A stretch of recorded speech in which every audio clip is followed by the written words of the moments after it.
बिहार से संबंधित आज दिन भर की सबसे बड़ी खबर यही रही कि जो पिंडदान की धरती है, महात्मा बुद्ध की धरती है, जो विष्णुपद मंदिर की धरती है गया, उसका नाम गया जी कर दिया गया, नाम परिवर्तन कर दिया गया। उसके ऊपर आरजेडी ने कटाक्ष भी किया कि इनका कोई और काम नहीं है, सिर्फ नाम बदलना काम है।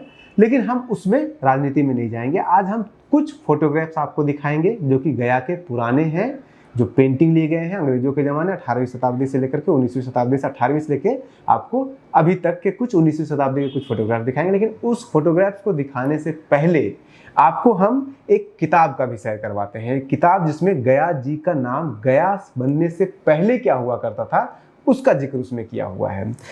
ये किताब जो है ये बेनिया घाव बरुआ के द्वारा लिखा गया था और 1934 में पब्लिश हुआ और उसको उस समय एडिट किया था सतीश चंद्र सील। और ये सतीश चंद्र सील जो है ये अनिल सिंह जो कि बहुत अनिल सील सिंह नहीं अनिल सील जो कि बहुत बड़े इतिहासकार हैं, उनके पिता भी हैं। तो इन्होंने ये किताब को एडिट करके पब्लिश किया था। 2 वॉल्यूम में छपा हुआ है। एक वॉल्यूम में आपको गया जो शहर है उसके बारे में उसका वर्णन किया गया है और दूसरे में बौद्ध गया का पूरा वर्णन किया गया है, जिसमें कि आपको बुकानन से लेकर के जितने भी वहाँ पे यात्री वगैरह सब आए थे अंग्रेजों के ज़माने में उसके बारे में भी अकाउंट है। लेकिन हमारे लिए इंटरेस्ट ये है कि उस किताब में जिक्र किया गया है कि गया जो गया शहर है उसका गया नाम होने से पहले वहाँ पे उसका नाम होया करता था गया महात्म्या। वहाँ से ये नाम डिराइव किया जाता है क्योंकि गया महात्म्या जो है वो वायु पुराण का एक छोटा सा हिस्सा है। वायु पुराण के अंदर चैप्टर नंबर 105 से लेकर के 112 के बीच में जितने भी जो चैप्टर हैं वो सारे के सारे गया पुराण के हैं और ये अलग किताब था उसको उसमें इंक्लूड किया गया है। क्या है इस किताब में?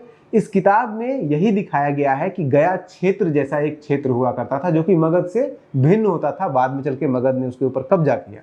गया क्षेत्र की जो बाउंड्री हुआ करती थी वो जो बोध गया, इसमें दोनों चीज है। गया क्षेत्र जो कि आप आज कह सकते हैं 5 कोस क्षेत्र में फैला हुआ था और गया शहर उस समय 1 कोस में फैला हुआ था। उसमें बताते हैं कि उसमें भी यही बताया गया है कि गया शहर और बोध गया शहर दोनों अलग अलग था क्योंकि गया जो था वो फल्गु नदी पे था, बोध गया वहां से अलग था।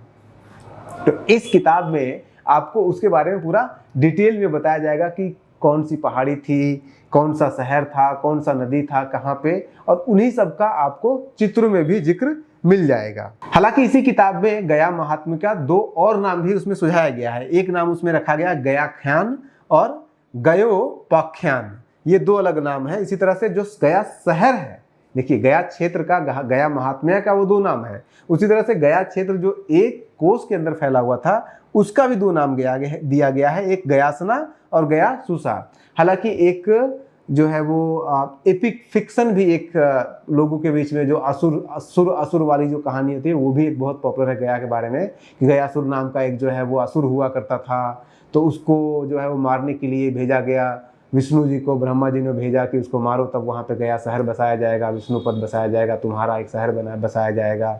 तो फिर विष्णु जी आए, उसको मारते हैं, ख़त्म करते हैं और उससे फिर आके इच्छा पूछते हैं। वो बोलते हैं कि जब जो भी यहाँ पे आकर के आए तो वो फिर आपका यहाँ पे मंदिर बने और मतलब उन्हीं के नाम से ये गया शहर है। तो ये एक है फिक्शन है, उसको वहीं छोड़ देते हैं। ये किताब पढ़ना है तो आप किताब पढ़ सकते हैं। और अब आ जाइए इस फोटोग्राफ्स के ऊपर। 2-3 फोटोग्राफ्स मैं आपको एक्सप्लेन करूंगा, उसके अलावा बाकी फोटोग्राफ आप खुद भी देखते रहिए। एक फोटोग्राफ जो आपके सामने दिख रहा है ये है 1802 ईस्वी में वर्ष में बनाया गया है और ये थॉमस डेनियल जो उस समय आए थे, जो फ्रांसिस बुकानन जिन्होंने कि पूरा बिहार का सबसे विस्तृत अकाउंट उस समय लिखा था, पूरा डिटेल में उन्होंने सारा एक पहाड़ी सब कुछ का बताया था, वो 1812-11 में आते हैं और ये 1802 में वहाँ पे आकर के ये चित्र बनाते हैं जो कि फल्गु नदी के दूसरे छोर से ये चित्र बनाया गया है। और इस चित्र को देखेंगे और आज के गया शहर को देखेंगे तो काफ़ी अंतर दिखेगा क्योंकि इसमें पहाड़ दिख रहा है। गया में अभी भी पहाड़ है लेकिन अब इतने पहाड़ नहीं है। तो गया शहर जो था वो पहाड़ों के टीलों पर बसा हुआ था जो कि धीरे धीरे सपाट हो गया और सारा कुछ खत्म हो गया।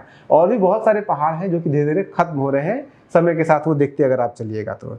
इसी तरह से ये दूसरा तस्वीर देखिए, ये 1830 में वैली ब्राउन जैक्सन ने जो कि यात्री थे वहां गए थे, उन्होंने फल्गु नदी के दूसरे साइड से, ये थोड़ा सा और दूर से है कि देखिए आपको साफ इसमें रास्ता दिख रहा होगा, वो नदी तक पहुंच रहा है, नदी से फिर आपको नाव लेना है, नाव से पकड़ करके फिर आपको दूसरी तरफ जाना है।